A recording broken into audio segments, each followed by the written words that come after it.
আসসালামু আলাইকুম, Rubina village cooking ব্লগে আপনাদের সবাইকে স্বাগত। আজ আমি আপনাদেরকে সুজি আর আটা দিয়ে অসম্ভব মজার একটা পিঠার রেসিপি শেয়ার করব।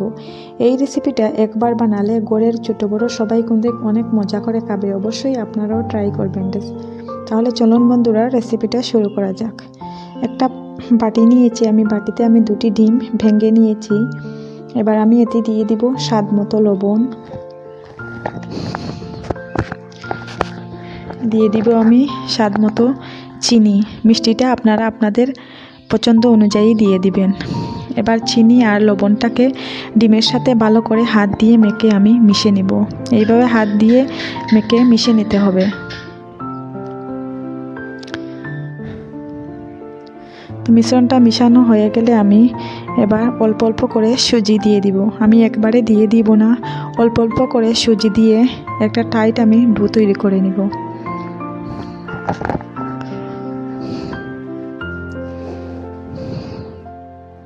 সুজিটা আমার দেওয়া হয়ে গেলে এবার এতে দিয়ে দিব 1 কাপ আটা। এবার আটা সুজি ভালো করে মিশিয়ে নিব।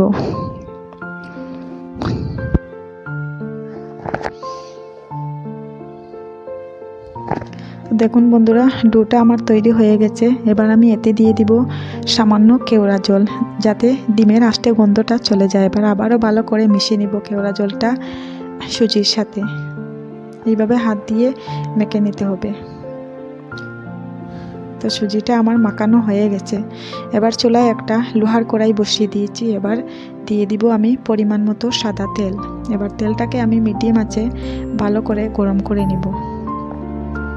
তেলটা আমার গরম হয়ে গেছে। এবার আমি ডো থেকে অল্প অল্প ডো তেলের মধ্যে দিয়ে দিব।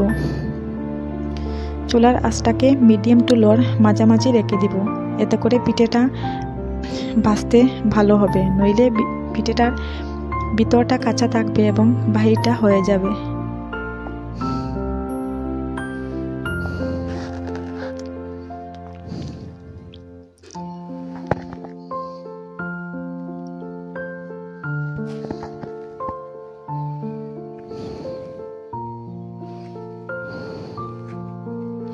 এবার আমি পিঠেগুলোকে উল্টে দিব।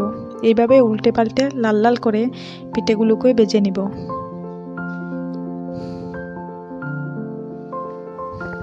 পিঠেগুলো আমার ভাজা হয়ে গেছে। এবার তেলটা জড়িয়ে একটা প্লেটে আমি উঠিয়ে নিব পিঠেগুলোকে।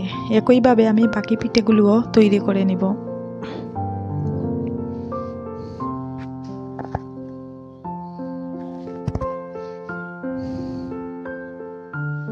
সবগুলো পিঠে আমার তৈরি করা হয়ে গেছে।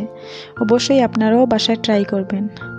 আর এই পিঠেটা খেতে কিন্তু দারুণ লাগে, অসম্ভব মজার এই পিঠেটা।